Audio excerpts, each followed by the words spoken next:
Di sini Kodir kaget, ternyata bener kerbau itu ada taringnya. Kodir ini langsung ngomong sama orang-orang, Pak Sueb, Pak, ini ada taringnya Pak kerbaunya. Mana.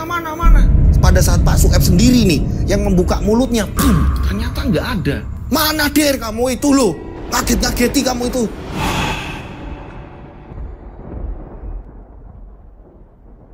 Assalamualaikum warahmatullahi wabarakatuh. Kembali lagi bersama saya Rian Agus Widodo.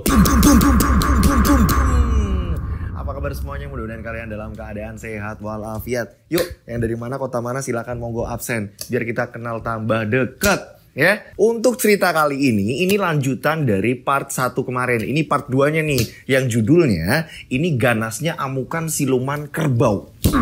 Di akhir cerita yang di part 1 ini kan belum tahu nih siapa pelaku pesugihannya nih, ya kan? Yang baru dilumpuhkan adalah seekor kerbau yang ditembak pakai peluru, yang memang pelurunya ini didoain dulu. Yang belum nonton di part 1 silakan nonton di part 1 biar nggak bingung ketika ini langsung masuk ke part 2 gitu ya. Tak perlu lama-lama lagi, kita langsung saja menuju ke ceritanya.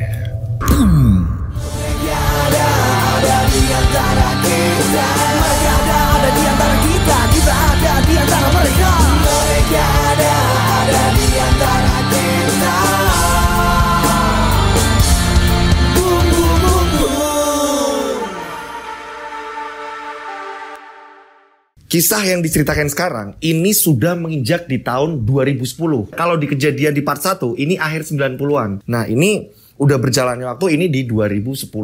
Di sini ada yang namanya Hendra. Hendra ini temannya si Kodir, teman yang dari kecil. Hendra ini anak orang kaya. Dan sekarang Hendra menjadi seorang dokter forensik. Usia Hendra sekarang 27 tahun. Kurang lebih usia Kodir pun sama. Karena ini udah menginjak di 2010. Nah, tugas dokter Hendra ini membantu penyidik. Dari awal mula penyidikan hingga proses pidana. Setelah didiagnosis, dokter forensik ini, dokter Hendra ini akan menyimpulkan atau membuat deskripsi terkait penyakit, luka, ataupun kematian. Inilah tugas dokter Hendra. Nah, Hendra ini yang saya bilang tadi, hidup di keluarga yang sangat berada. Bapaknya sebut saja namanya Pak Untung. Pak Untung ini seorang pengusaha. Hingga pada suatu hari, Hendra ini pulang dari dia tugas. Pak Untung ini di rumah sama istrinya. Pak Untung dan istrinya ini udah nunggu Hendra pulang dari tadi. Terdengar suara ketukan pintu. Dek. Assalamualaikum Pak. Waalaikumsalam Bu. Hendra Bu. Setelah dibuka, Hendra langsung dikasih selamat. Nak, Bapak bangga dengan kamu nak. Langsung dipeluk. Bapak ini bisa aja. Udah. Ayo kita ngumpul. Ibu sudah mempersiapkan makan. Ayo kita makan bareng. Akhirnya makan bareng. Nah, Pak Untung berkali-kali memberi selamat. Nah, terus terang. Bapak senang. Bapak bangga. Banyak teman-teman Bapak yang telepon. Ini mengucapkan selamat atas kerja kamu. Kerja keras kamu. Yang membantu. Mengungkap kematian-kematian yang kasusnya ini janggal. Ini dengan adanya kamu. Ini kepolisian ini terbantu nak. Bapak bangga nak. Ini baru anak Bapak. Ini semua berkat doa Bapak dan Ibu. Iya nak, Ibu juga seneng. Ibu gak nyangka kamu bakal bisa seperti itu nak. Ibu bangga nak. Pak Untung bilang, Bu, Hendra, andai saja kita ini hidupnya masih di kampung, pasti keadaannya gak seperti ini. Mungkin gak tahu nasibnya Hendra seperti apa, nasibnya Bapak seperti apa Bu. Iya Pak, dulu kan Bapak ini ngurusi kerjaan, makanya kita ini semua pindah ikut Bapak. Dan Hendra akhirnya kuliah di sini, ngambil kedokteran. Ya ini semua mungkin udah digariskan Pak. Iya Bu. Jadi kangen kampung ya Bu. Iya Pak, Ibu ya juga kangen kampung. Ngobrol-ngobrol mereka.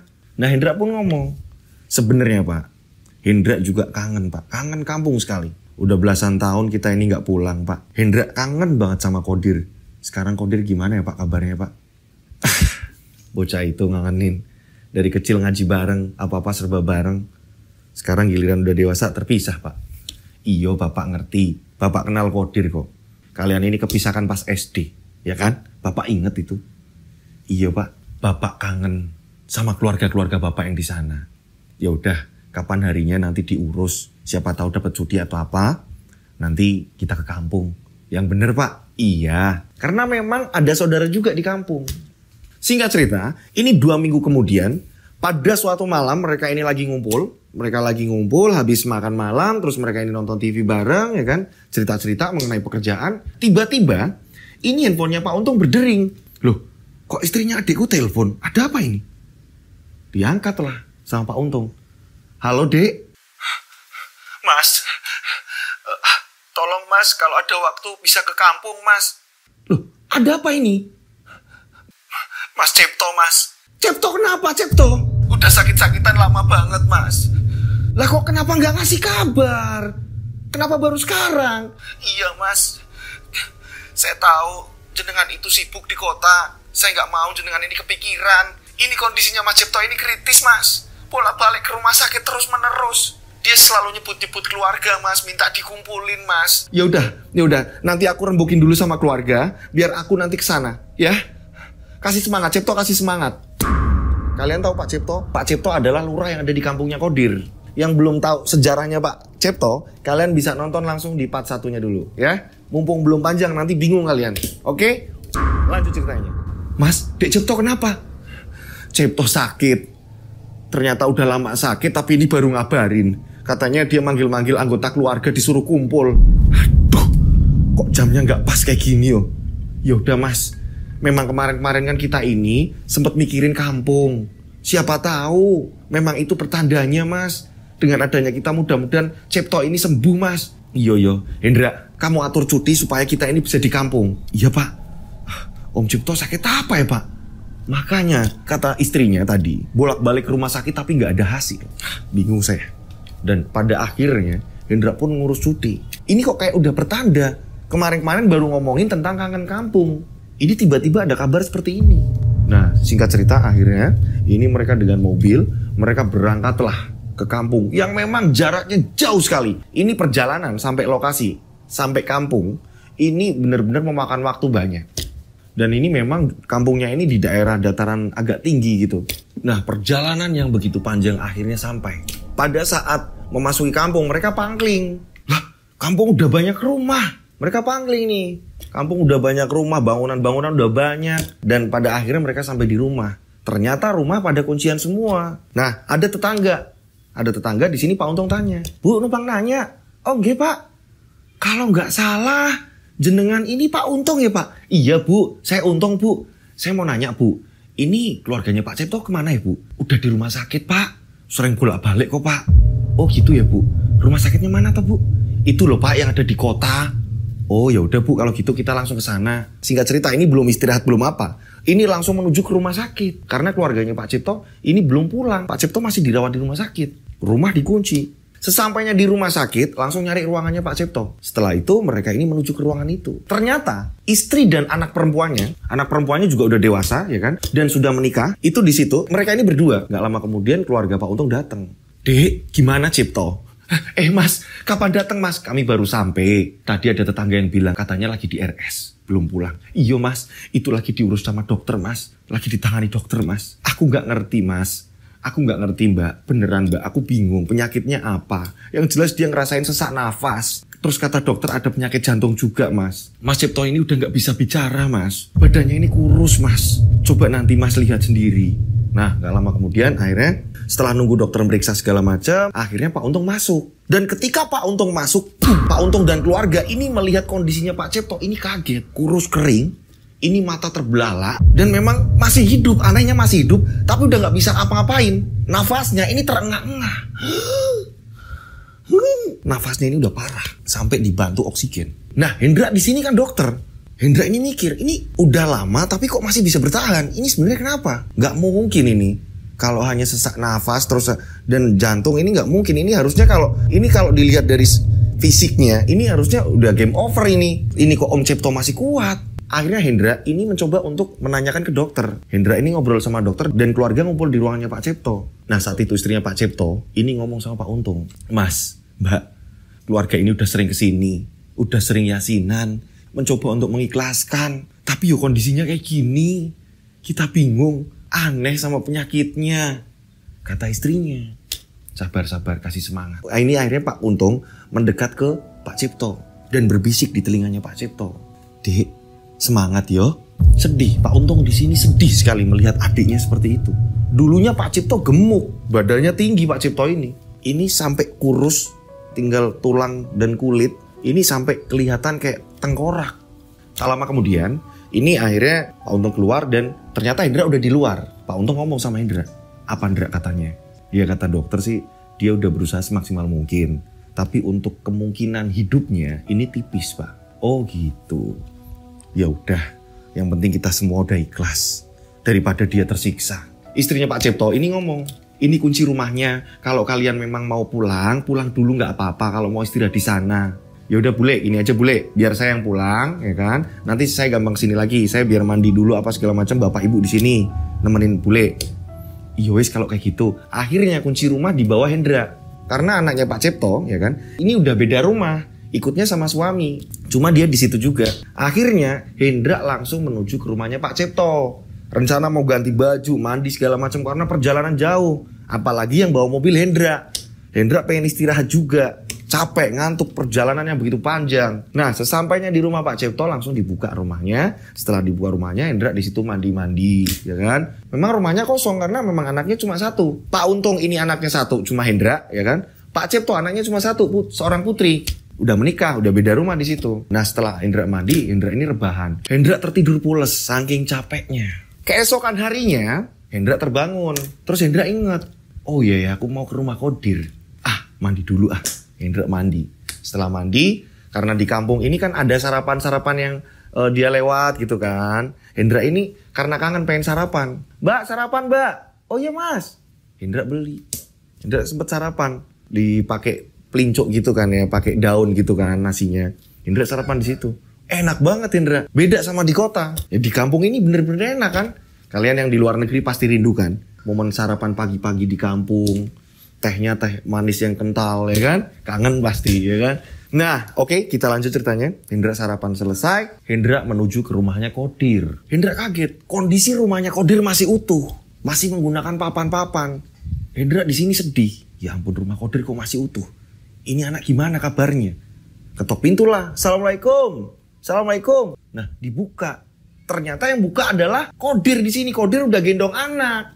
Hendra, Kodir. Akhirnya mereka berpelukan. Bu, sini bu.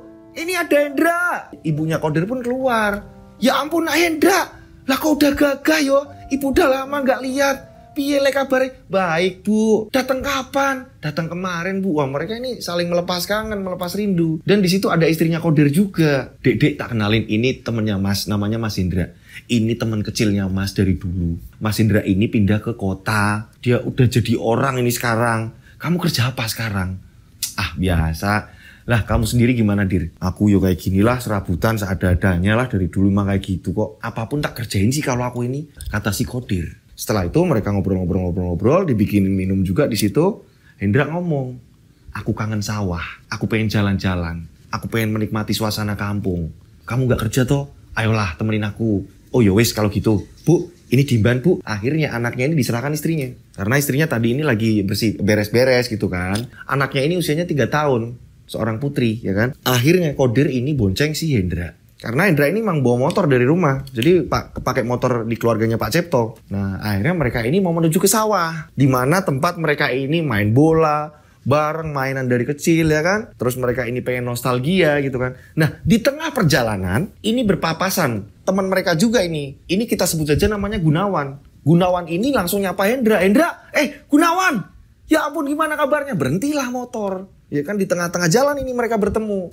Alhamdulillah. Gimana kamu kabarnya? Baik alhamdulillah. Mereka lagi ngobrol-ngobrol seperti itu. Tiba-tiba Gunawan di sini ngomong sama Hendra. Hendra, hati-hati.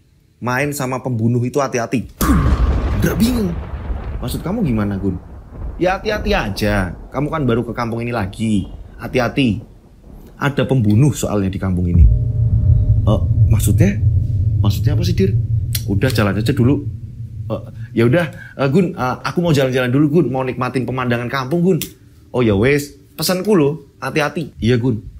Ini Hendra mikir. Kok tiba-tiba Gunawan ngomong hati-hati dengan pembunuh? Yang dimaksud siapa? Apakah Kodir? Akhirnya mereka sampailah ke pinggiran sawah. Ada sungai kecil, di situ mereka duduk-duduk di situ sambil menikmati pemandangan. Cuma Hendra di sini masih kepikiran aja nih soal kata-kata Gunawan tadi. Nah, di sini Hendra penasaran, tanyalah sama Kodir. Dir, aku mau nanya.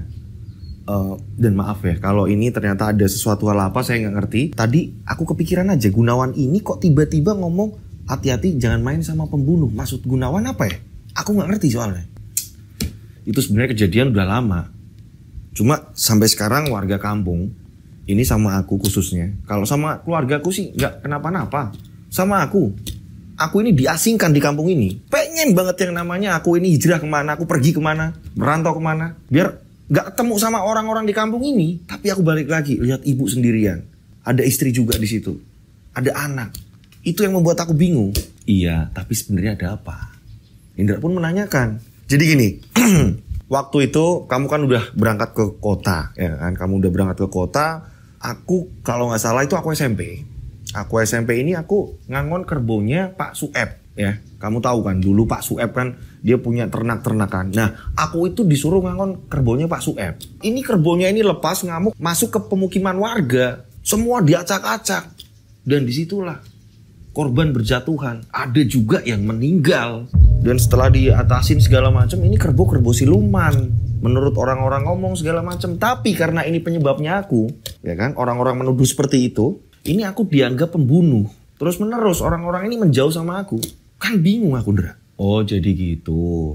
Lah kamu, Ndra, kamu sendiri kenapa kamu bisa ke kampung? Ada urusan apa? Apa kamu mau bikin rumah di kampung? Enggak. Jadi aku ke kampung ini sebenarnya ini aku cuti, ya kan, aku ngambil cuti.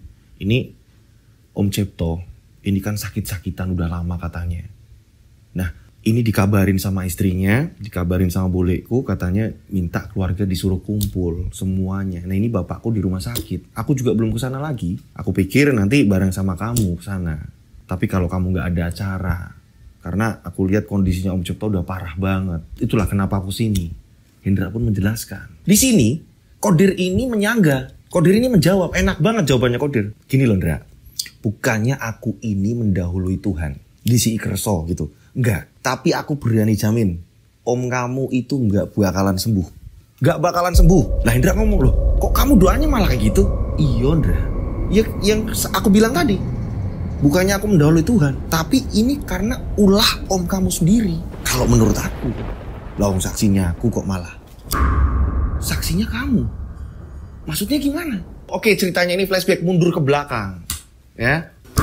Semenjak kejadian kerbau ngamuk dan berhasil dilumpuhkan, ini walaupun udah memakan warga segala macam, ini kan si Kodir ini diasingkan di warga. Kodir terus-terusan dicap sebagai pembunuh. Nah, setelah itu Kodir mencari pekerjaan di pasar. Saat itu, usia dia masih 15 tahunan itu ya kan. Ini Kodir, ini menghabiskan waktunya di pasar. Ketimbang apa? Ketimbang kalau pulang, ini omongan-omongan warga bikinnya padahal jarak ke pasar ini jauhnya minta ampun. Bodoh amat menurut Kodir, yang penting aku gak di rumah. Jaraknya ke pasar ini kalau jalan kaki ini jauhnya minta ampun. Kadang Kodir ini ikut truk, ikut apa, nebeng sampai pasar. Ini kerja di pasar, ini jadi kuli panggul. Bertahun-tahun. Hingga pada akhirnya ketemu gadis pujaannya. Namanya kita sebut saja Leha. Istrinya si Kodir. Akhirnya mereka ini menikah nih. Ini istrinya ini dibawa pulang ke tempat Kodir. Istrinya ini tinggal satu rumah sama Kodir. Nah setelah Kodir ini menikah, kampung Bali digegerkan. Ini di malam apa? Di malam-malam tertentu, di warga ini digegerkan. Ini banyak suara oman-oman kerbau. Dengguran-dengguran kerbau ini mulai terdengar. Tapi ketika dilihat, ini nggak ada. Ini sering terjadi di belakang rumah warga. Ketika warga ngecek ternyata nggak ada. Ini terjadi di malam hari. Dan desas-desus pesugihan mulai tercium. Nah, berjalannya waktu, teror ini masih menghantui di kampung tersebut. Dan warga pun menyimpulkan kalau kerbau yang kemarin ini kerbau siluman. Singkat cerita, ya kan? Ini udah jalannya waktu. Ini istrinya Kodir ini mau melahirkan. Kodir butuh biaya. Saat itu, uang hasil pernikahan sempat dibelikan motor. Untuk apa? Untuk akses ketika Kodir ini harus jalan ke pasar, ya kan? Memang jauh sekali. Ini motornya ini jelek, motornya Kodir. Ini salah satunya, ini harta yang dipunyai Kodir. Ini untuk nganter istrinya. Ini untuk istrinya periksa atau apa. Ini hanya motornya Kodir itu, motor kuno. Nah pada saat itu, ini kondisi istrinya ini udah kritis. Akhirnya dibawa ke bidan. Kodir membawa istrinya, ini di pagi hari. Kodir kebingungan untuk biaya persalinan. Aku harus dapat uang dari mana? Satu-satunya motor ini. Kodir coba menawar-nawarkan motornya Kodir ke teman-temannya. Tidak ada yang mau motor bututnya Kodir. Kodir bingung di sini. Ini aku harus nyari uang kemana? Akhirnya ke pasar istrinya ini ditinggal di bidan, ditemani oleh ibunya Kodir. Ini di pasar, Kodir ini nyari informasi. Ada nggak kerjaan apa nih? Kodir nyari kiri kanan. Karena kalau hanya kuli panggul ini nggak cukup, uangnya ini nggak cukup. Di tengah pusingnya Kodir, ini ada seorang sahabatnya Kodir. Dia seorang tukang kuli juga. Kita sebut saja namanya Wawan. Di sini Wawan ngomong, kamu dari tadi tak liatin, muter sana kemari tuh sebenarnya kenapa? Aku bingung Mas Wawan. Beneran aku bingung. Istriku ini lagi di bidan. Sementara uangku ini belum cukup. Istriku ini mau lahiran, Mas. Aku bingung. Nyari kesana kemari gak dapat. Sementara warga di kampungku ini gak ada yang berbelas kasihan sama aku. Sampai tahu sendiri kan aku dicap pembunuh di kampungku. Kalau kataku sih gampang. Gampang gimana, Mas? Kamu sudah terlanjur dicap jelek di kampungmu. Ya kan? Iya, Mas. Terus, Mas? Cari aja warga yang paling kaya di situ. Terus, Mas? Maling. Maksudmu, Mas? Aku maling di tetangga, Mas. Lah, kamu udah dicap jelek di situ. Kamu mau berbuat baiknya kayak apapun, nggak berlaku. Lawang kamu pembunuh kok. Dicapnya kan kayak gitu. Untung aja saat itu memang tidak dikasuskan. Tapi kan warga sudah terlanjur seperti itu. Sudah terlanjur mengecap jelek kamu. Ya kalau kamu mau, itu saranku. Tapi Mas, resiko Mas. Ngeri Mas. Kalau ketahuan atau apa-apa segala macam, ngeri Mas. Ya balik lagi. Ini persoalan persalinan istrimu. Soal nyawa ini. Ada 2 nyawa yang harus segera diselamatkan. Iyo Mas. Bingung aku Mas. Kodir ditawari untuk maling. Pada sore harinya Kodir ke tempat bidan lagi ya kan. Dengan belum dapat uang apa-apa. Ternyata istrinya belum lahiran. Dan semakin melemah. Kodir panik di sini. Aku harus gimana ini, hari udah sore. Paling enggak 2 atau 3 hari ini Kodir paling enggak udah pegang uang ini untuk bayar bidan ini. Kodir panik, bingung sekali dia. Akhirnya dia mikir, tawaran dari si Wawan. Apa aku pakai rencananya Wawan aja yo? Maling lagian, udah capek aku. Dihina warga segala macam, apa segala macam. Capek aku. Mending aku maling aja wis. Lagian mereka udah ngecap jelek aku. Yang penting istriku selamat. Yang penting anakku selamat. Akhirnya Kodir memutuskan bahwa nanti malam dia akan mencari target rumah yang akan dia maling. Ini habis maghrib, istri belum lahiran, ya kan, kondisinya udah makin melemah, ya kan. Ini Kodir ngomong sama istrinya, Dek, sing semangat, pasti selamat, Mas tak nyari uang. Ini untuk biaya lahiran kamu. Iya Mas, tapi aku nggak tahu, aku kok lemes banget kayak gini ya Mas. Bayinya kok nggak keluar ya Mas. Sabar, udah sabar Dek. Akhirnya Kodir ngomong sama orang tuanya, Bu, nitip bojoku Bu. Aku nitip, aku tak cari jalan keluar untuk biaya persalinan istri Bu. Lah, kamu mau cari di mana lagi, Le? Bukannya kamu udah muter-muter nggak dapet. Udah, Ibu tenang, doakan aku biar selamat. Iya, Le. Akhirnya Kodir pun pulang. Nah, Kodir sebelum langsung pulang ke rumah, dia mengitari kampung. Dengan motor bututnya dia mengitari kampung. Ini kira-kira, ini rumah mana nih yang bakalan aku maling? Di situ, di kampung itu, yang kaya ini hanya 5 orang. Yang pertama, ini Pak Ridwan, Pak Bambang. Kalian ingat Pak Bambang? Yang dimana Pak Bambang ini nolong warga tapi gak mau keluar rumah. Orangnya misterius gak mau keluar. Ini Pak Bambang. Yang ketiga Bu Lasmi. Yang keempat Pak Imron. Dan yang terakhir ini Pak Lurah. Pak Lurah Cipto. Bambang ini mikir, ini rumah yang paling sepi mana yo? Bambang nyari tahu. Dan akhirnya ketemulah sasaran. Dan rumah-rumah tadi memang tidak berjauhan.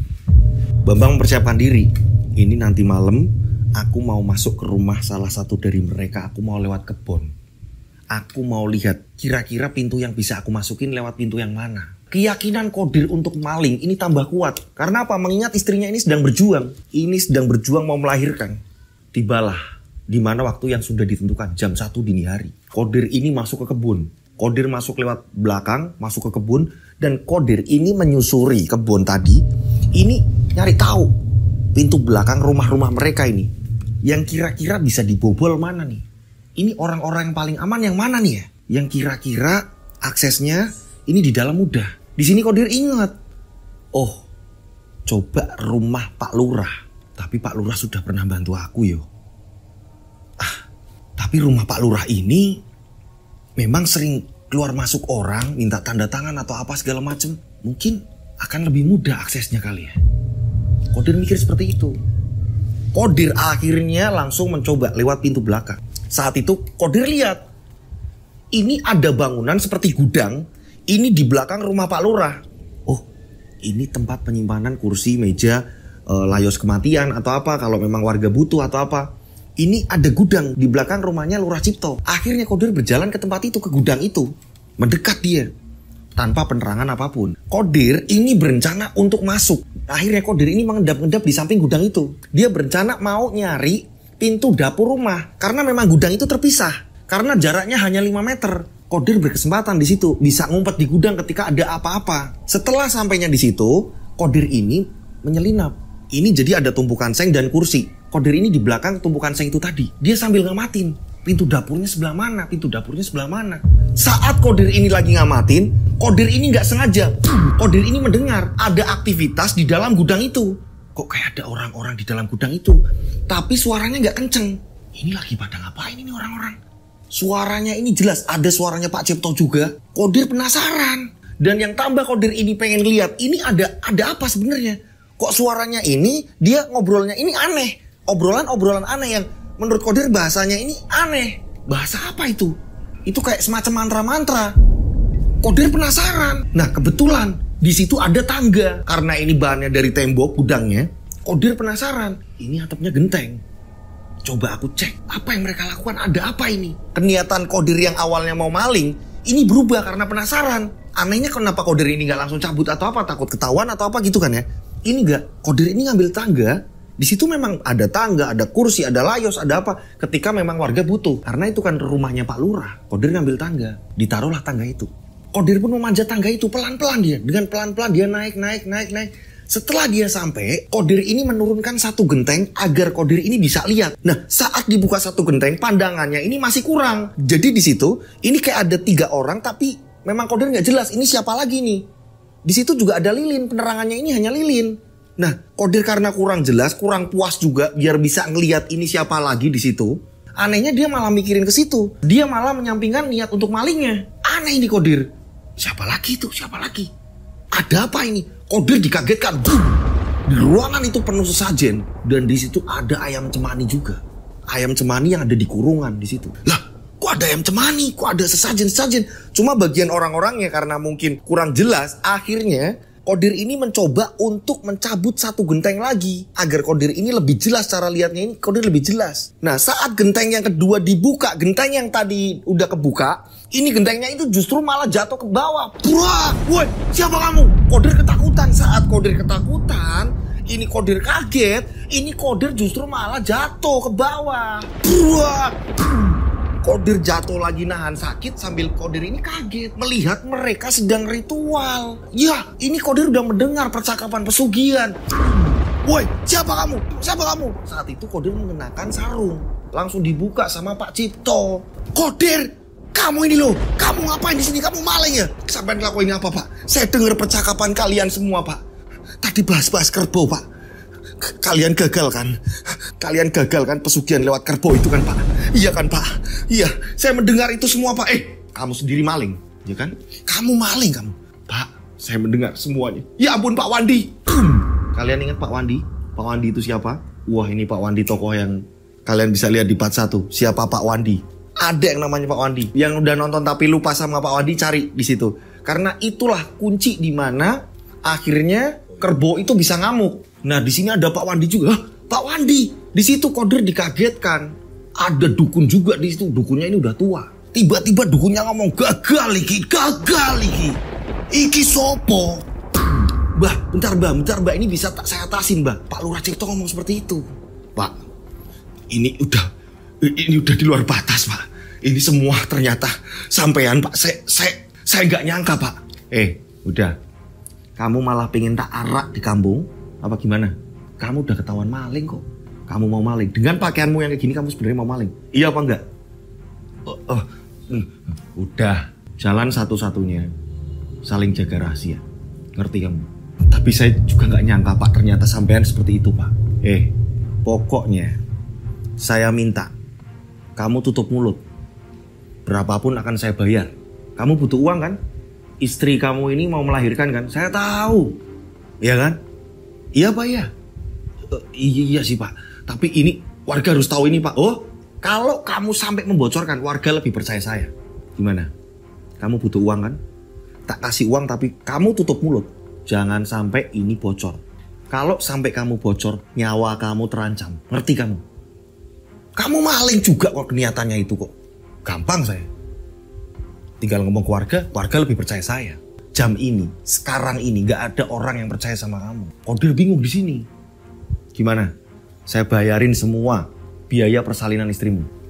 Akhirnya Kodir nurut di sini. Daripada nanti maling ketahuan atau gimana segala macam, nggak mungkin juga kan. Di situ udah ketahuan, terus dia mau pindah lagi maling di mana? Ketika ketahuan, nah ini malah parah kan. Kodir bingung di situ dan diancam terus-menerus sama Pak Cipto. Dan dukun pun mengancam, sampai kowe ngomong ke karo wong-wong kene, kowe mati dhisik. Kalau kamu ngomong duluan ke orang-orang dan kalau berita ini nyebar, kamu mati duluan. Kodir mengiyakan. Hingga pada akhirnya Kodir dikasih uang dan disuruh langsung pulang. Nih uang, bayarin istrimu. Di sini Kodir terima uang. Kodir nggak mikir lagi. Nanti dijadiin tumbal lah atau apalah segala macam. Enggak. Karena memang Kodir saat itu butuh biaya. Kodir langsung lari lewat pintu belakang. Cuma Kodir di sini nggak nyangka. Ternyata selama ini perbuatannya Pak Cipto. Akhirnya Kodir ini berpikir sendiri, ini metodenya gimana ya? Pesugihannya ini metodenya gimana sampai Kodir bingung? Karena di situ Kodir hanya mendengar pembahasan soal kerbau.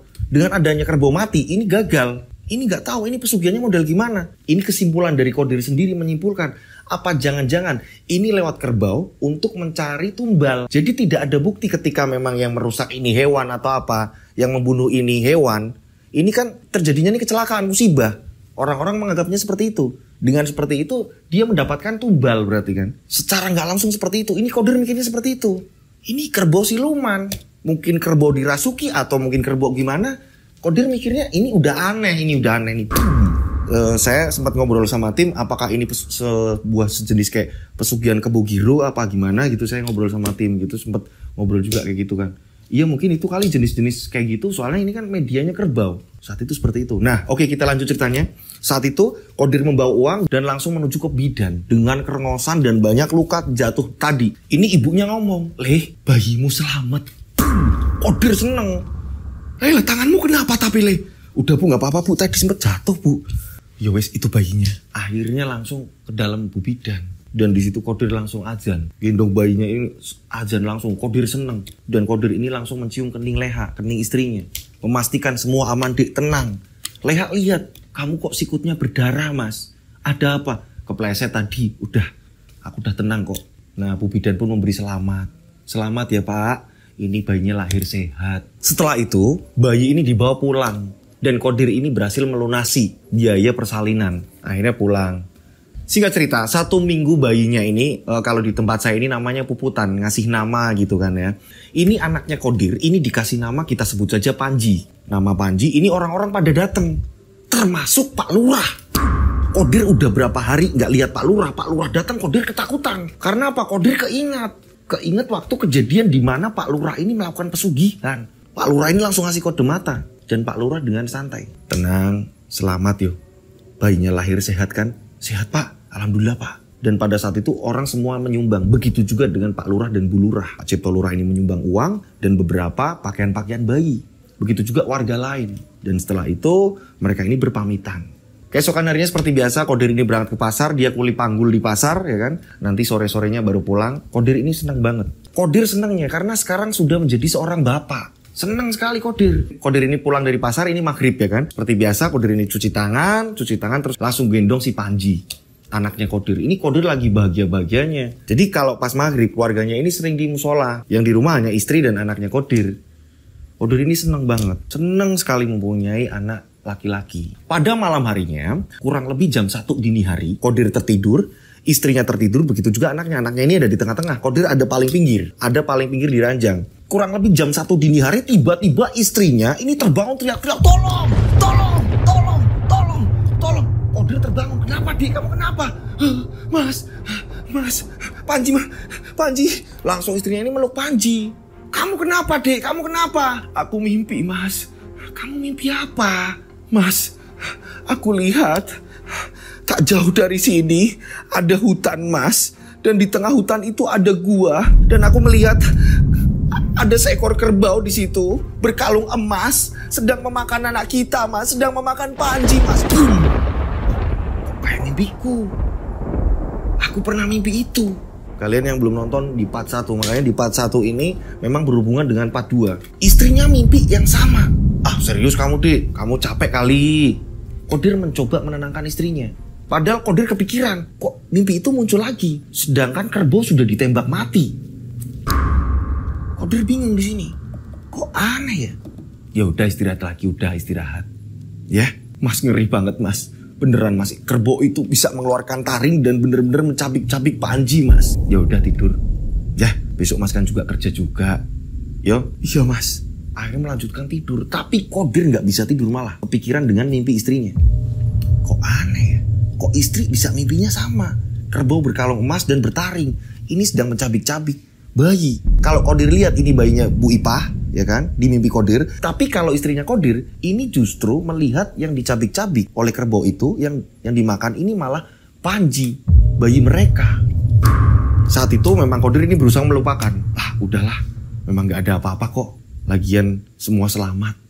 Kemarin juga udah ada selamatan. Sehingga cerita berapa hari kemudian, ini seperti biasa, Kodir ini pulang kalau maghrib ya kan, pulang kalau maghrib. Istrinya ini sedang lipat-lipat baju, kebetulan maghrib. Dan setiap maghrib, ini keluarga Kodir, ibu dan adik-adiknya Kodir ini pasti ke musola. Istrinya ini sedang lipat-lipat baju ya kan. Ini anaknya ini di ranjang, ini lagi tidur, sampingnya istrinya. Ini Kodir pulang. Nah, saat Kodir pulang, istrinya Kodir ini nyuruh Kodir untuk cuci kaki dan cuci tangan. Kodir pun ke belakang. Istrinya nungguin juga kan, istrinya nungguin. Nah, pada saat Kodir ini masuk, istrinya juga ngeliat. Jangan digendong dulu Mas. Nah, Kodir tidak menghiraukan istri ngomong seperti itu. Kodir langsung menggendong bayi itu. Mas, lepaskan Mas, lepaskan. Nah, saat Kodir ini menengok ke istrinya, arah istrinya, ini Kodir berubah. Kodir berubah menjadi seekor kerbau. Kerbau yang berkalung emas dan bertaring. Kamu siapa? Kamu siapa? Ini Kodir berubah menjadi kerbau. Dan kerbaunya ini berbadan manusia. Anehnya, ini berjubah emas juga. Ini berjubah emas yang benar-benar berkilau. Ini harus jadi milikku. Ini harus jadi milikku. Istrinya ketakutan. Kamu siapa? Kamu siapa? Saat itu juga saling tarik-menarik. Tarik-menarik Panji. Panji nangis. Ini harus jadi milikku. Suamimu sudah lancang. Kamu siapa? Kamu siapa? Saling tarik-menarik. Dan Leha ini ingat. Ini kemarin aku habis mimpi. Anaknya lagi dimakan kerbau. Dan akhirnya Leha ini tolong-tolong. Minta tolong. Ibu dan adik-adiknya Kodir ini baru dari musola. Kodir juga baru pulang juga. Dengar suara Leha ini minta tolong. Akhirnya mereka masuk. Ada apa? Ada apa Leha? Ada apa Leha? Saat itu Leha ini sedang tarik-tarikan. Saling tarik-tarikan. Tapi Kodir dan keluarga ini gak ngeliat Leha ini sedang tarik-tarikan dengan siapa. Yang jelas di situ Leha ini kayak orang lagi tarik-tarikan ini. Jadi berebut bayi tadi. Astagfirullahaladzim, astagfirullahaladzim. Ibunya ini berdoa terus menerus. Kebetulan ibunya ini sedang bawa tasbih terus. Ibunya wirid. Leha. Kodir langsung narik istrinya. Dan istrinya ini langsung terjatuh. Untung bayi tidak jatuh. Bayi ini jatuhnya tepat di dadanya Leha. Ini jatuhnya untung ke kasur. Kamu kenapa Dek? Kamu kenapa? Tadi mas, kerbau itu masuk ke sini dengan menyerupai kamu Mas. Apa sih? Kenapa dia harus datang lagi? Boom. Le, mosok iya Le? Setan kuwi teko meneh, kata ibunya. Masa iya hantu itu datang lagi? Karena ibunya tahu. Kodir ini kan cerita sama ibunya dulu. Di part 1 ada. Semua menenangkan Leha. Tapi anehnya anaknya Kodir, si Panji, ini gak mau diem. Nangis terus. Sampai digendong sama ibunya Kodir. Tetep gak diem-diem. Kodir bingung. Di sini ibunya Kodir ngomong, Le, mending kamu cari orang pinter, tanya-tanya sana. Siapalah, kamu cari tahu Le. Sana Le, mumpung belum terlalu malam Le. Iya Bu, tapi kalian gak apa-apa kan kalau saya tinggal? Iya Le, sana Le. Akhirnya Kodir ini keluar. Baru turun maghrib kan berarti itu kejadian. Kodir ini keluar. Dan kondisi ini masih petang, masih di jalanan ini masih terlihat gitu kan. Belum begitu malam banget, belum pekat banget malamnya kan. Kodir ini berusaha nyari. Gak mungkin Kodir ini tanya sama tetangga-tetangganya. Karena apa? Kodir ini bener-bener udah dimusuhin di warga. Kayak dicuekin banget sama warga. Kodir mencoba ke pasar. Karena apa? Teman-temannya Kodir ini adanya di pasar. Pengen nyari taunya di situ. Kodir otomatis harus ngelewati sawah-sawah lagi. Nah, pada saat Kodir ini ngelewatin sawah, tiba-tiba ada bapak-bapak ini yang seperti Kodir dulu ngangon kerbau. Ini kerbaunya ini menyeberangi jalanan. Otomatis Kodir harus berhenti nih. Ge Pak, mau gue Pak. Yo, ini anehnya kerbau ini gak habis-habis. Kok gak habis-habis ini kerbau? Banyak banget. ini bener enggak? Ini bener kerbau enggak? Kodir ini ngamatin, kok kerbau banyak banget. Nah anehnya ketika Kodir ini melihat bapak-bapak tadi yang ngembala, yang ngangon, ini bapak-bapak tadi ini udah nggak kelihatan, tapi ini kerbau nggak habis-habis. Jadi kayak kereta. Anehnya kerbau tadi justru malah ngumpul di tengah jalan, dan ini mungkin ada belasan kerbau ini menghadap ke Kodir. Kodir dengan jelas, karena Kodir udah nyalain lampu. Lah ini kok malah ngadep ke sini, malah nggak ikut bapak-bapak itu si kerbau ini. Aduh, ini kenapa sih? Kodir bingung. Dan pada saat itu, ini gerombolan kerbau yang belasan tadi, ini dari tengah-tengah. Dari tengah-tengah kerumunan kerbau tadi keluar sinar keemasan kuning. Nyala terang. Kodir penasaran, sinar apa itu di tengah-tengah? Di tengah-tengah kerumunan kerbau. Dan gak lama kemudian, Kodir ini mencoba mendekat. Yang tadinya Kodir ini jauh, ini Kodir mendekat. Dan ketika jaraknya ini tinggal 3 meter, udah deket dengan kerbau-kerbau tadi, sinar tadi semakin jelas. Ini sinar apa lagi nih? Kumpulan kerbau-kerbau tadi ini tiba-tiba menyebar. Membuka. Kumpulan kerbau-kerbau tadi ini membuka. Ada yang lari ke kanan, ada yang lari ke kiri. Nah, tepat. Ini yang di tengah, ternyata ini kerbau yang berbadan manusia. Yang berkalung emas. Dan disinilah dia ini memakai jubah. Kepalanya ini kerbau. Ini pas dengan yang diceritakan istrinya Kodir. Kodir pada saat itu langsung putar balik. Gak jadi lewat situ. Kodir langsung putar balik, nyari jalan lain. Saat Kodir nyari jalan lagi, ini kan lewatnya juga sawah-sawah juga sih sama. Cuma beda dengan yang tadi ini jalurnya. Dan saat Kodir lewat jalur itu, ini tiba-tiba ada bapak-bapak yang ngangon tadi. Kodir ini sebenarnya gak kenal. Ini bapak-bapak siapa? Mari-mari baru pulang. Ini tiba-tiba bapak-bapak tadi itu ngomong. Karena memang jalannya rusak, jadi kan memang pelan jalannya kan. Saat itu bapak-bapak itu ngomong, lah kok nggak jadi lewat sana mas? Mas kok nggak jadi lewat sana mas? Kodir langsung bablas. Udah nggak mikirin, nggak jawab bapak-bapak itu tadi. Ini kalau di daerah saya, ini kalau maghrib-maghrib seperti itu, ini kata orang tua dulu itu sandikolo. Jadi sejenis kayak hantu-hantu kayak gitulah ya. Nah pada saat itu Kodir langsung menancap gas. Setelah sampainya di pasar, Kodir bertemu teman, ngobrol sama temannya.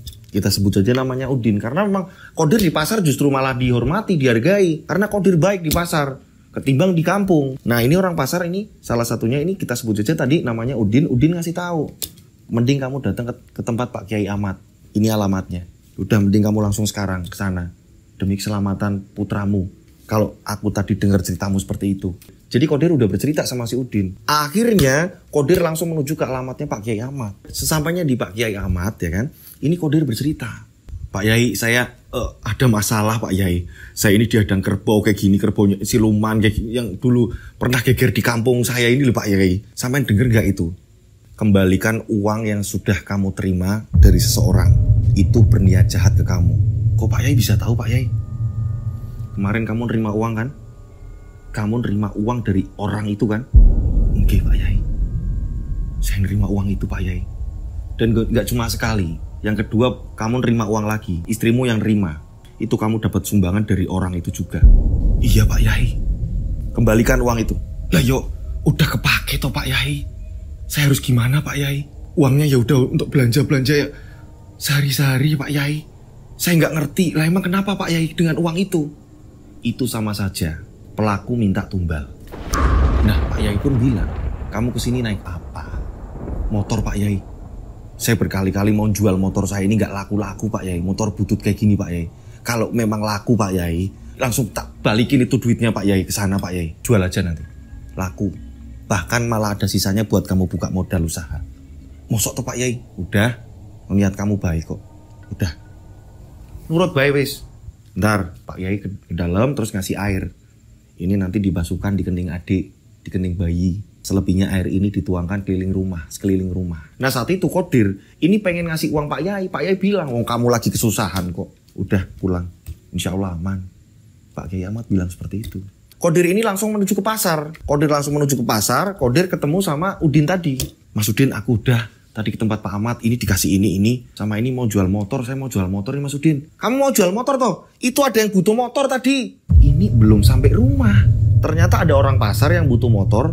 Ini untuk ngangkut kelapa. Nanti akan dikasih keranjang. Ini langsung. Dan Udin mempertemukan sama orangnya. Ini langsung dikasih uang. Ini orang yang beli motor. Ini ngasih lebihan kepada Kodir.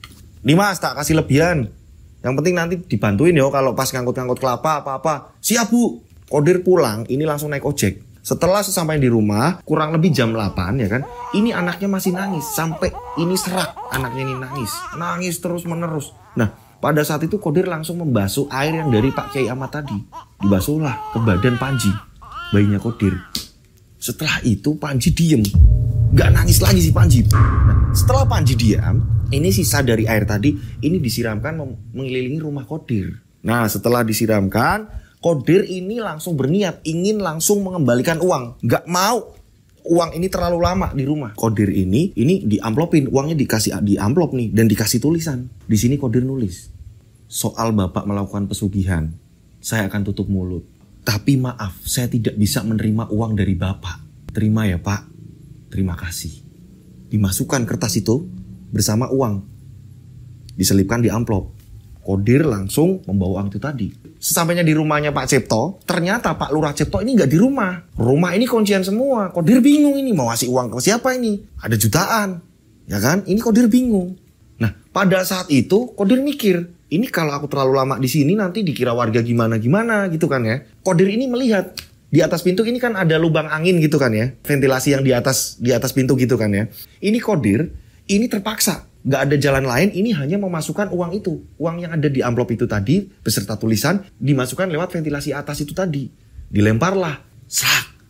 Anehnya saat Qadir ini membalikkan badan, ini Qadir ini mendengar uang jatuh tadi, harusnya ini ya, tumpukan uang paling bek gitu kan ya. Ke lantai ini paling bek di amplop kan ya kan. Gak begitu keras kan. Habis naro Qadir balikin badan, ini suara uang jatuh tadi yang ada di amplop, bener-bener sangat keras.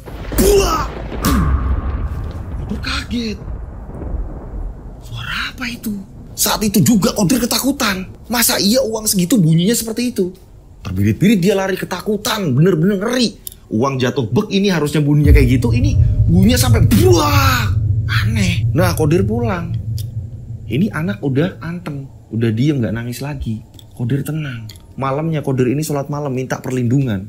Ya Allah lindungilah keluargaku. Qadir juga berjanji tidak akan membongkar kebusukan dari Lurah Cipto. Karena apa? Di sini Qadir tahu itu omnya Hendra, teman masa kecilnya. Jadi Qadir ini sebenarnya masih sayang di keluarga itu. Tuh Qadir sayang. Selok beluk keluarganya Pak Cipto ini ya keluarganya Hendra. 3 hari setelah itu tiba-tiba balai desa rame. Qadir bingung ada apa ini? Ternyata Pak Lurah Cipto ini lengser. Karena apa? Ketahuan korupsi, memakan uang desa, uang rakyat dimakan. Mungkin atau untuk biaya-biaya pesugihan-pesugihannya yang mungkin membutuhkan uang banyak atau apa untuk menarik uang yang lebih banyak lagi dengan menyalahgunakan uang balai desa yang harusnya ini dipergunakan untuk desa tersebut. Nah, aset-aset mulai dijual, mulai sawah, mobil, apa segala macam ini mulai dijual, habis. Qadir ngebatin, ini karena kualat, makan uang rakyat dengan cara pesugihan juga, dengan cara meneror rakyat dengan menumbalkan saya yang jadi tumbal. Saat itu saya disalahkan orang-orang banyak. Nah, setelah kejadian itu mulailah kondisi aman, tapi tetap Qadir ini udah nggak dipercaya, di warga ini udah nggak dipercaya, tetap dibilang pembunuh. Oke, ceritanya balik lagi di mana ketika Qadir ini lagi ngobrol dengan Hendra di sawah. Qadir ngobrol, itulah kisahnya seperti itu, Ndra. Hendra kaget, ya ampun. Masa omku kayak gitu sih, Dir? Lah memang kayak gitu, kalau nggak percaya tanya sama ibu dan istriku. Itu kejadiannya, Dir. Berapa tahun yang lalu. Makanya sampai sekarang, om kamu itu nggak bakalan sembuh. Bukannya aku doain, enggak. Ini udah kualat. Makan uang rakyat juga kok. Harusnya ini sampai ke warga, bantuan-bantuan apa ini dipakai sama Pak Lurah kok. Om kamu itu. Yo bener saat itu memang nolong. Berkedok dengan seperti itu. Aku ngerti banget. Dan aku masih sampai sekarang menyimpan. Pak Cipto ini melakukan pesugihan. Ini aku masih menyimpan. Dan aku tahu. Satunya Om Wandi itu tahu. Om Wandi ini anak buahnya. Di sini Hendra bener-bener gak habis pikir. Omnya berbuat seperti itu. Karena hari sudah siang ya kan. Karena hari sudah siang. Akhirnya Hendra bilang. Aku juga harus ke rumah sakit lagi nih. Tapi aku mau bawa barang-barang buat dibawa ke rumah sakit. Oh ya udah, hati-hati. Nanti gampang ketemu lagi. Aku juga mau nyari uang juga, Hendra. Anterin aku dulu yuk.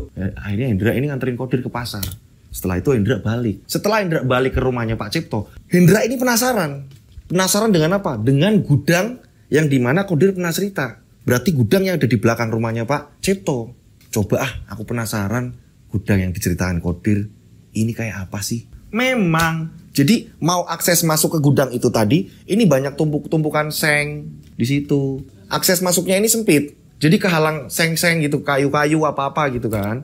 Nah, Hendra tadi penasaran. Coba aku pengen masuk. Ternyata ketika Hendra ini sudah di depan pintu, pintunya ini kuncian. Penasaran Hendra, Kodir ini robohnya pas di mana ya? Akhirnya Hendra ngelilingi gudang itu tadi. Di sini Hendra melihat, oh ini, lihat genteng yang ditata tapi gentengnya ini paling baru di situ. Jadi gentengnya ini lain dari genteng yang lain nih, lebih baru, mencolok gitu kan, warnanya juga mencolok, masih baru. Oh ini pasti bekasnya nih. Hendra mengambil tangga yang pernah dipakai oleh Kodir, naruh tangga terus Hendra pun naik. Dilepaslah satu genteng, mirip kayak Kodir ini mau masuk. Nah, karena siang, saat genteng dibuka jadi jelas. Sinar masuk ke dalam itu jelas. Hendra ini melihat. Hendra kaget, ternyata benar. Ada masih bekas-bekas sesajen yang sudah berserakan di situ. Ada kendi, ada telur, bunga-bunga udah kering. Kaget di sini. Ya ampun, omku kok bisa kayak gini ya? Hendra pun turun. Kok percaya dengan hal-hal seperti ini ya? Padahal ini Hendra ini dokter ya. Ini sampai bingung sama omnya. Padahal omnya dulu itu selalu ngomong, kamu harus percaya diri, kamu harus fokus, kamu harus positive thinking, jangan percaya dengan hal-hal seperti itu, apalah segala macam. Omnya ngomong seperti itu. Dulu pas Hendra kecil, udah memastikan, wah ini udah aliran sesat nih omnya. Dan gak lama kemudian handphone Hendra ini berdering. Ternyata dari bapaknya Hendra, Pak Untung. Dra lah, kamu kok belum kesini-kesini?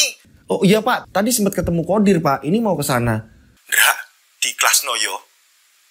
Ada apa sih Pak? Om Cipto meninggal. Iya Pak, mungkin sudah waktunya Pak. Hendra ngerti, tadi baru aja diceritain semuanya sama si Kodir. Hingga pada akhirnya Hendra langsung menuju ke rumah sakit untuk menjemput jenazahnya Pak Cipto. Nah setelah itu jenazahnya Pak Cipto ini dibawa pulang. Ini ada kejadian yang lebih seru lagi. Ini ada lebih unik lagi. Inilah peran Hendra. Setelah jenazahnya Pak Cipto ini dibawa pulang, dimandikan segala macam. Ini sore, ini mau dimakamkan langsung kan. Nah di sini ada warga yang menyampaikan, Pak, makamnya sudah digali. Sudah bisa untuk dimakamkan. Oh iya Pak, keluarga besar dari Pak Cipto termasuk Pak Untung pun mengiyakan segala macam kan. Saudara juga udah pada datang ke situ. Singkat cerita, jenazah almarhum Pak Cipto pun diberangkatkan. Dan memang yang takziah ini sedikit. Nah, dibawalah ke makam. Pak Cipto pun akhirnya dimakamkan. Nah, setelah dimakamkan, semua selesai ya kan. Ini udah ngaji bersama segala macam gitu kan. Akhirnya mereka pun pulang ke rumah Pak Cipto. Warga pun sudah mulai pada bubar nih. Mereka ini sedang ngobrol-ngobrol ya kan, udah pulang ke rumah gitu kan ya, udah pulang ke rumah. Tiba-tiba ini ada Pak RT datang. Assalamualaikum. Oh iya, ada apa Pak RT? Pak Untung ini kan bapaknya Hendra. Di situ juga paling tua kan. Ini Pak RT ngomong sama Pak Untung. Pak Untung, nuwun sewu. Aduh, saya nggak enak ini. Lah ada apa Pak RT? Jadi ternyata di kampung kita ini yang meninggal ada 2 orang. Ada 2 orang. Siapa Pak RT? Pak Bambang. Pak Bambang meninggal. Iya Pak Untung. Pak Bambang ini meninggal katanya dari pagi. Terus kan posisinya ini di luar kota. Nah ini jenazah baru sampai sini. Nah ini sekarang kondisinya jenazahnya Pak Bambang sudah dibawa ke makam. Lah terus masalahnya apa Pak? Keluarga Pak Bambang ini tidak terima. Lah tidak terimanya gimana? Makamnya ketuker Pak.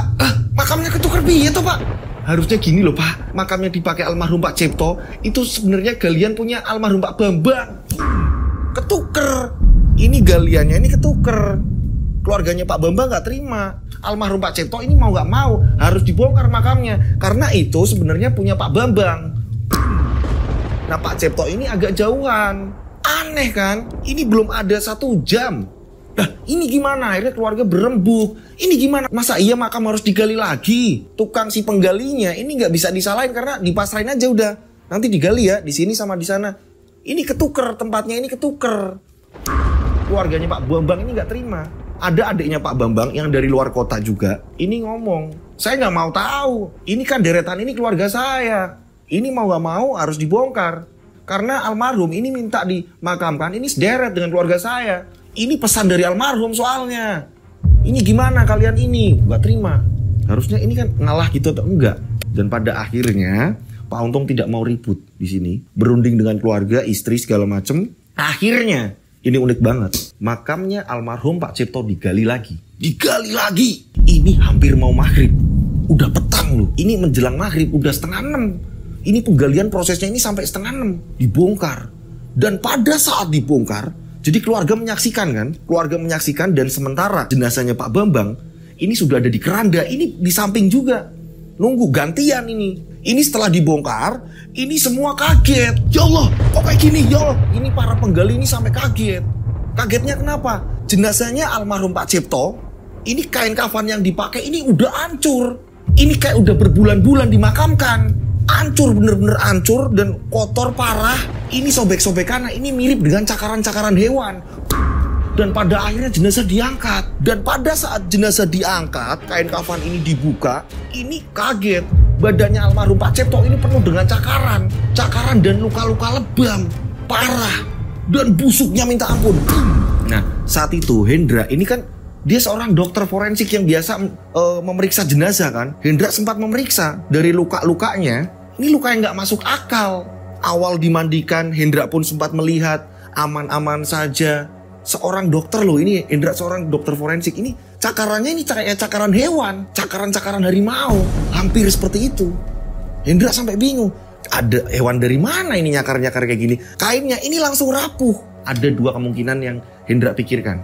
Yang pertama, kepercayaan di agama ini kan kalau orang-orang yang takziah ini udah pada pulang dan udah ditinggalkan gitu kan ya, udah meninggalkan makam semua gitu kan ya. Ini kan malaikat datang nih. Nah mungkin mencatat amal perbuatan segala macam selama Pak Cipto ini hidup kan dia ini korupsi lah apalah segala macam, memanfaatkan uang warga lah. Ini mungkin ada kemungkinan seperti itu karena kan ini nggak masuk akal kok udah langsung seperti itu. Yang kedua, apa gara-gara ini efek dari pesugihan? Atau mungkin itu dua-duanya ya nggak ngerti semua karena Hendra yang seorang dokter forensik ini sampai bingung. Akhirnya di sini Hendra ngomong sama Pak Untung, Bapak coba digantikan kain kafan lagi, kasihan. Akhirnya digantikan kain kafan yang baru. Dan menggantikan kain kafannya ini setelah diperiksa ini setelah maghrib selesai. Bahkan di situ diadakan penerangan. Ada penerangan di situ, dikasih lampu, dikasih apa segala macam. Karena memang nggak mungkin kan untuk dibawa ke rumah lagi kayak gitu kan nggak mungkin. Dan dari keluarga juga nggak mau, pengennya langsung dimakamkan aja. Nah setelah digantikan, akhirnya jenazahnya almarhum Pak Bambang barulah dimakamkan di tempat tadi bekasnya Pak Cipto. Karena Pak Bambang berpesan mau berderet dengan almarhum keluarganya. Nah, di sini akhirnya Pak Cipto setelah digantikan kain kafan, barulah dipindah ke tempat yang sudah digali. Karena ketuker galian ini, ketuker tempat. Nah, saat itu untungnya nggak kayak jamu galian rapot gitu. Kalau digali rapat bingung juga ini. Nggak bercanda dikit ya. Hingga akhirnya Pak Cipto pun dimakamkan. Ini kejadian bener-bener aneh. Ini ada yang kayak gini ya. Dan selesainya pun bareng bersamaan. Selesai pemakaman ini bersamaan. Dan nggak ngerti ya. Ini di sini nggak ada yang bisa nyimpulin siapa Pak Bambang. Kalau pengen tahu Pak Bambang ini siapa, kalian harus nonton part 1 tanpa di next. Nanti kalian tahu Pak Bambang ini karakternya seperti apa, dia sama orang gimana gitu kan ya. Itu nanti kalian tahu nih siapa Pak Bambang. Nah, menurut pengirim cerita ini berkesimpulan sendiri. Apakah iya Mas ini ada kerja sama mereka dalam berpesugihan atau apa? Tapi semasa hidup saya lihat Pak Cipto nggak deket sama Pak Bambang Mas. Itu yang saya bingung. Allah alam saya nggak ngerti lah Mas. Yang jelas ini memang saat itu proses pemakaman. Ini sampai ketuker. Nah, akhirnya mereka pun pulang semuanya. Diadakan doa-doa bersama selama 7 hari. Dan setelah itu Hendra pun berpamitan dengan Kodir. Di situ bener-bener Kodir ini masih kangen, Hendra pun juga masih kangen. Tapi kenapa harus dalam keadaan yang nggak pas gitu kan ya? Harusnya mereka bisa menikmati suasana kampung bareng-bareng lama. Tapi di sini malah justru kepotong dengan kondisi yang seperti ini gitu. Tapi akhirnya bisa terjawab dengan adanya Kodir seperti itu terjawab. Oh, om saya kayak gini ternyata. Dengan Hendra pun memastikan ternyata gudang itu tempat dia ini ritual segala macam. Itulah kisah yang bener-bener seru, berkelumit yang bener-bener ruwet banget dan akhirnya terpecahkan. Nah, itulah kisahnya. Jadi di sini banyak edukasi yang baik diambil, yang buruk dibuang. Dan sekali lagi dalam keadaan kita terpuruk, seterpuruk-puruknya, sejatuh-jatuhnya, ini jangan sampai kita tergiur untuk melakukan pesugihan. Sekali lagi, jangan sampai, beneran. Karena di kemudian hari atau apa segala macam, ini efeknya ada. Jangan sampai nanti merembet ke anak cucu kita segala macam. Ini ngeri banget. Kita nggak pengen kan melihat keturunan-keturunan kita yang hidupnya nanti bakalan susah gara-gara ulah kita yang sekarang ini. Jadi jangan sampai, tolong ya. Tolong banget jangan sampai.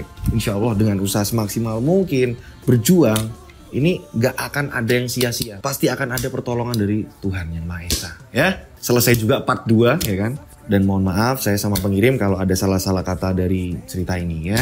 Dan memang yang menceritakan ini udah persetujuan antara Mas Kodir dan Mas Hendra. Karena mereka ini bersahabat. Buat teman-teman yang di rumah, ceritanya ini kok belum dibacakan Mas, punya saya Mas. Coba dikontrol ulang. Caranya gimana sih biar saya paham dan tim paham? Caranya ngirim gimana sih Mas? Nih kayak gini. Setiap di akhir cerita saya pasti ngasih tahu caranya. Ini dikirim per paragraf atau per kalimat. Ya dikirim seperti ini. Nanti saya dan tim ini akan mudeng. Nah ini kayak gini. Urutan ceritanya jelas gitu ya. Seperti ini. Udah lihat. Oke monggo dilihat. Kirimnya kemana Mas? Kirimnya ke DM Instagram saya @dodosinjo. Atau kalian bisa WA nomor saya. Di save nomornya ya. 0858 704 33336. Saya ulang ya. 0858 704 33336.